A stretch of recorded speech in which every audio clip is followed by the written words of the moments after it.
श्री विष्णु पुराण द्वितीय अंश 13वां अध्याय भरत चरित्र। श्री मैत्रेय जी बोले, हे भगवान, मैंने पृथ्वी, समुद्र, नदियों और ग्रहगण की स्थिति आदि के विषय में जो कुछ पूछा था सो सब आपने वर्णन कर दिया। उसके साथ ही आपने यह भी बतला दिया कि किस प्रकार यह समस्त त्रिलोकी भगवान विष्णु के ही आश्रित हैं और कैसे परमार्थ स्वरूप ज्ञान ही सब में प्रधान है। किंतु भगवान, आपने पहले जिसकी चर्चा की थी वह राजा भरत का चरित्र मैं सुनना चाहता हूँ। कृपा करके कहिए। कहते हैं वे राजा भरत निरंतर योग युक्त होकर भगवान वासुदेव में चित्त लगाए शालग्राम क्षेत्र में रहा करते थे। इस प्रकार पुण्य देश के प्रभाव और हरि चिंतन से भी उनकी मुक्ति क्यों नहीं हुई, जिससे उन्हें फिर ब्राह्मण का जन्म लेना पड़ा। हे मुनि श्रेष्ठ, ब्राह्मण होकर भी उन महात्मा भरत जी ने फिर जो कुछ किया वह सब आप कृपा करके मुझसे कहिए। श्री पराशर जी बोले, हे मैत्रेय, वे महाभाग पृथ्वीपति भरत जी भगवान में चित्त लगाए चिरकाल का शालग्राम में रहे। गुणवानों में श्रेष्ठ उन भरत जी ने अहिंसा आदि संपूर्ण गुण और मन के संयम में परम उत्कर्ष लाभ लिया। हे यज्ञेश, हे अच्युत, हे गोविंद, हे माधव, हे अनंत, हे केशव, हे कृष्ण, हे विष्णु, हे हृषिकेश, हे वासुदेव, आपको नमस्कार है। इस प्रकार राजा भरत निरंतर केवल भगवान नामों का ही उच्चारण किया करते थे। हे मैत्रेय, वे स्वप्न में भी इस पद के अतिरिक्त और कुछ नहीं कहते थे और ना कभी इसके अर्थ के अतिरिक्त और कुछ चिंतन ही करते थे। वे निसंग, योग युक्त और तपस्वी राजा भगवान की पूजा के लिए केवल समिध, पुष्प और कुशाका ही संचय करते थे। इसके अतिरिक्त वे और कोई कर्म नहीं करते थे। एक दिन वे स्नान के लिए नदी पर गए और वहां स्नान करने के अनंतर उन्होंने स्नानोत्तर क्रियाएं की। हे ब्राह्मण, इतने ही में उस नदी तीर पर एक आसन परसवा शीघ्र ही बच्चा जनने वाली प्यासी हरिणी वन में जल पीने के लिए आई। उस समय जब वह प्रायः जल पी चुकी थी, वहां सब प्राणियों को भयभीत कर देने वाली सिंह की गंभीर गर्जना सुनाई पड़ी। तब वह अत्यंत भयभीत हो अकस्मात उछलकर नदी के तट पर चढ़ गई।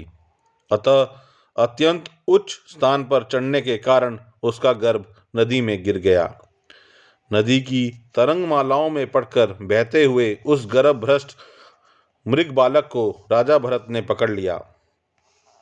हे मैत्रेय, गर्भपात के दोष से तथा बहुत ऊंचे उछलने के कारण वह हरिणी भी पछाड़ खाकर गिर पड़ी और मर गई।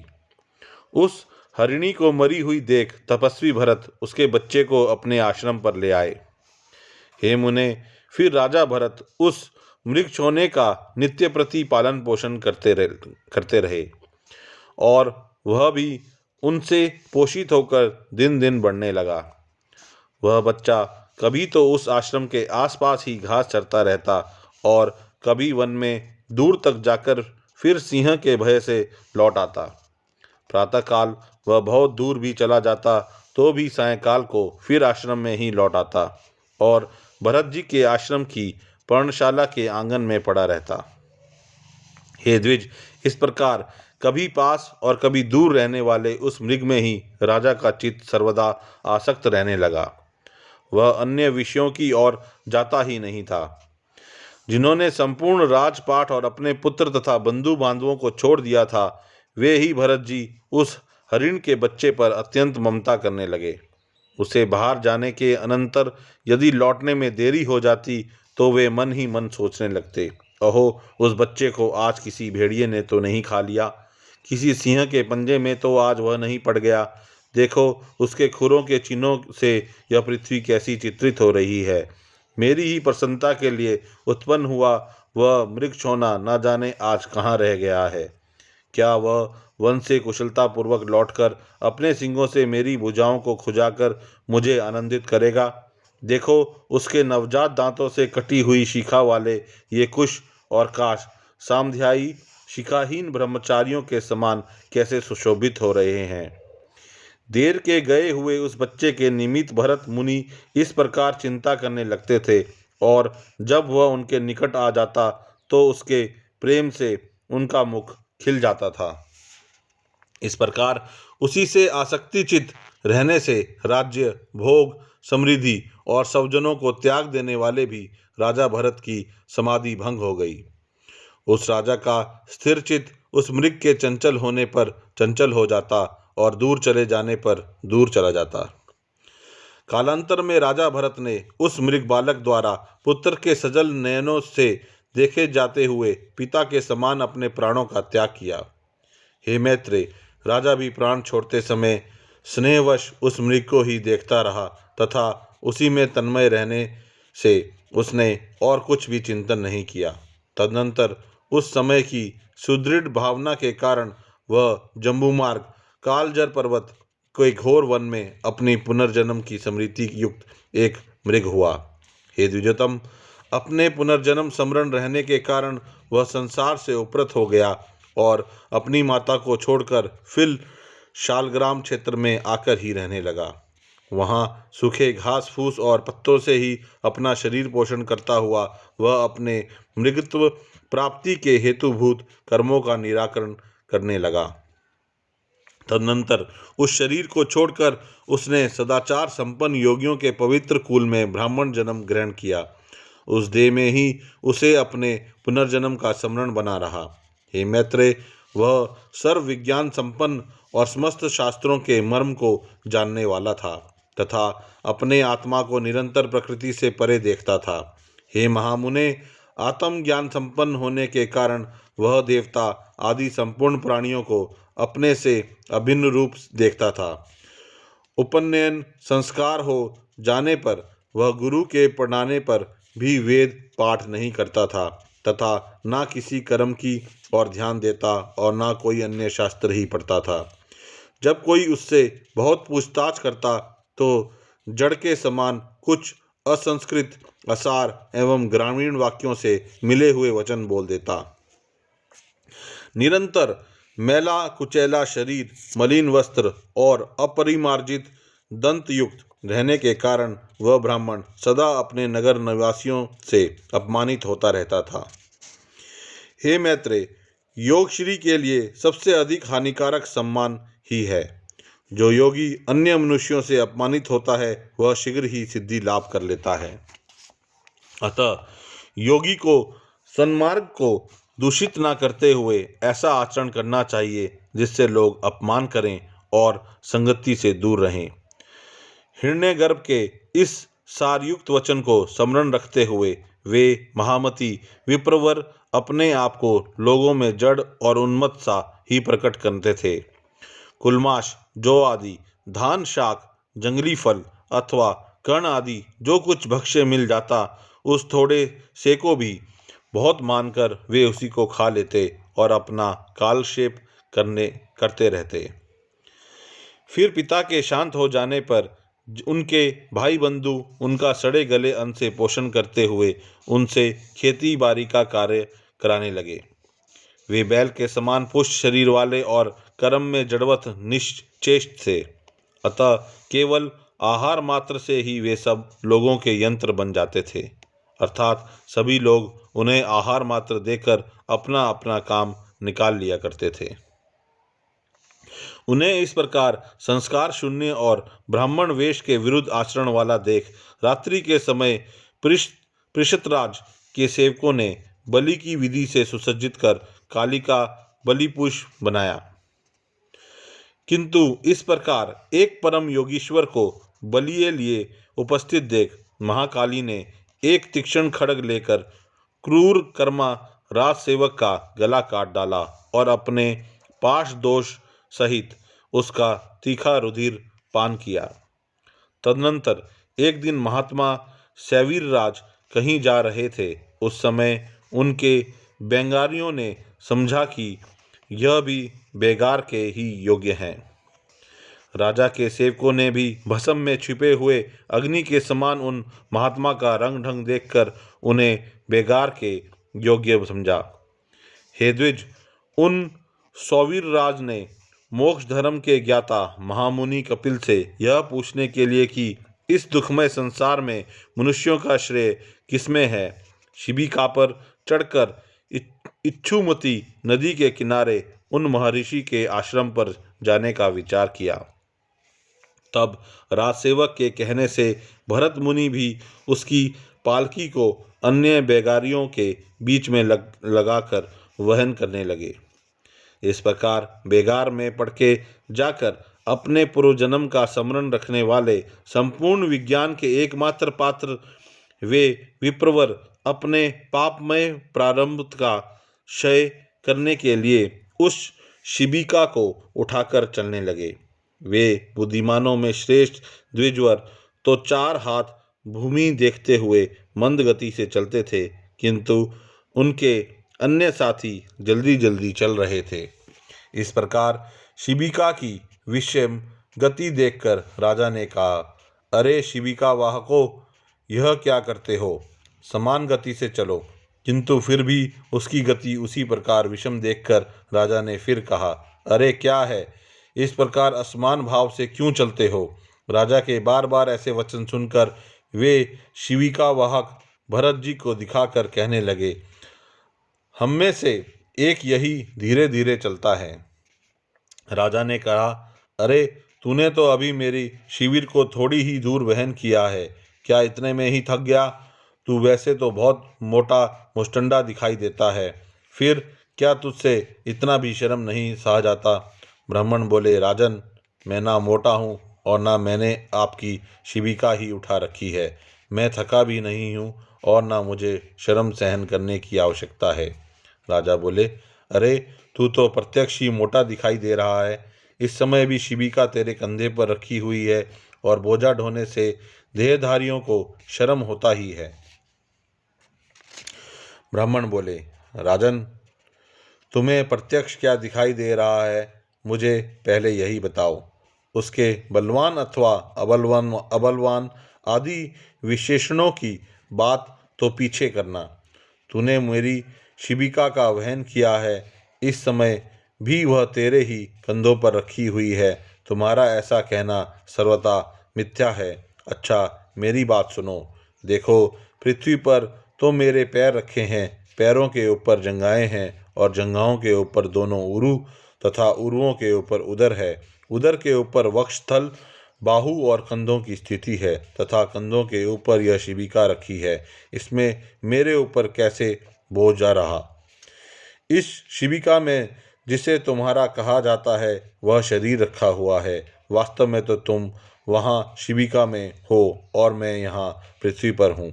ऐसा कहना सर्वथा मिथ्या है।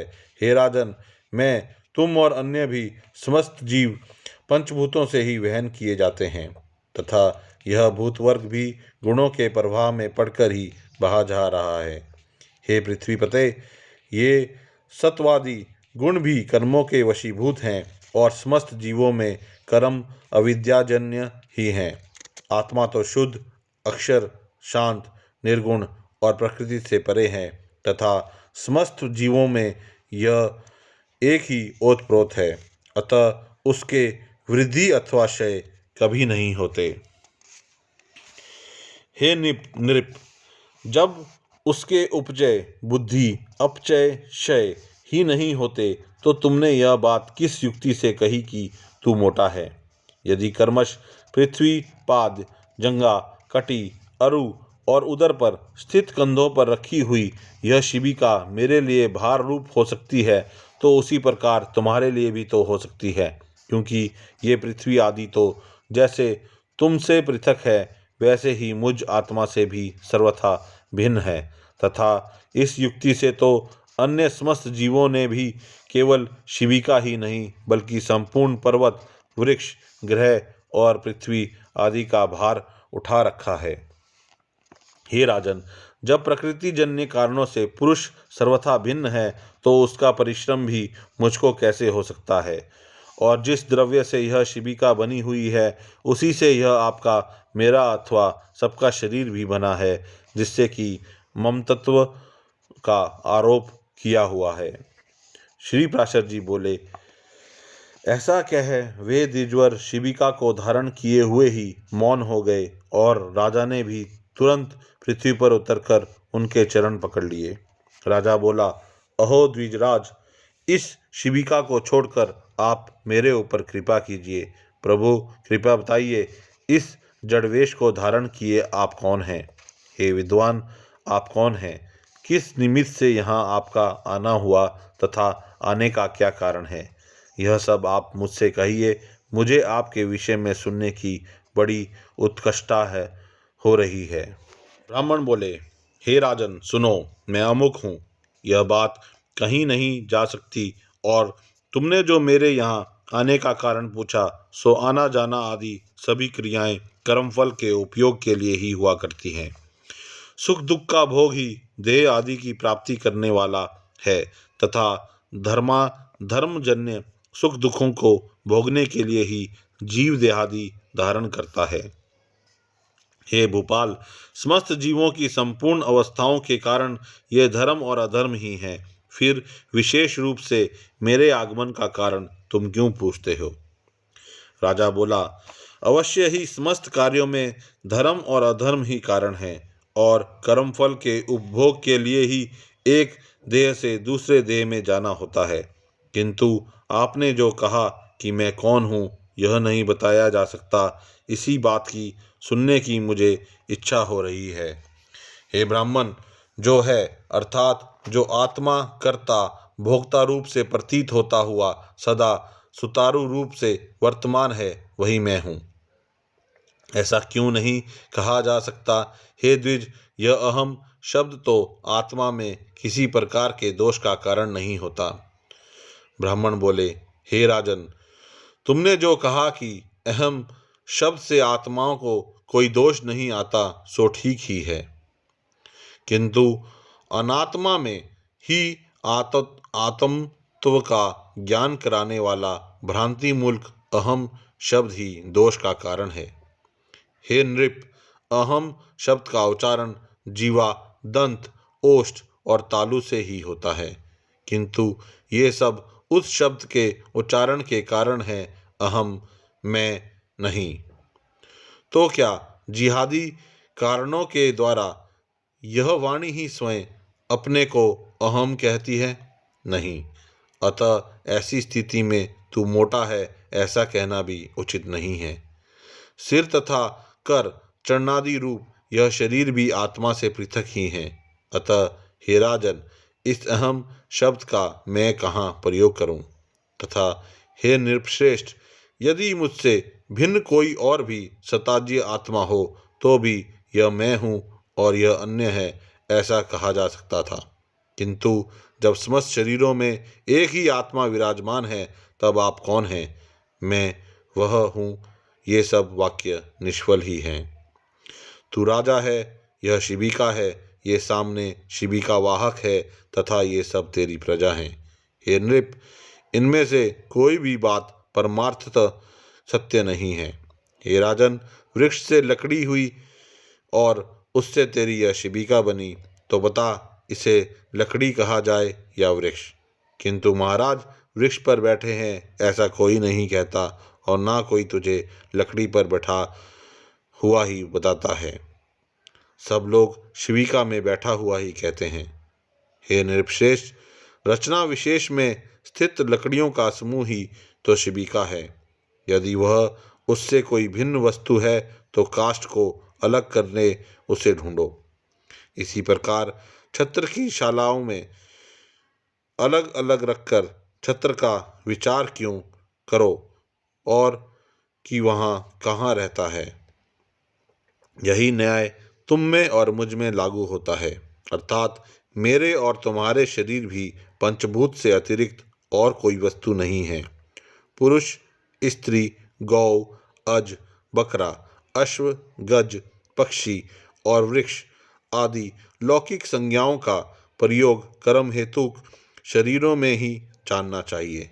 हे राजन, पुरुष जीव तो ना तो देवता है, ना मनुष्य है, ना पशु है और ना वृक्ष है।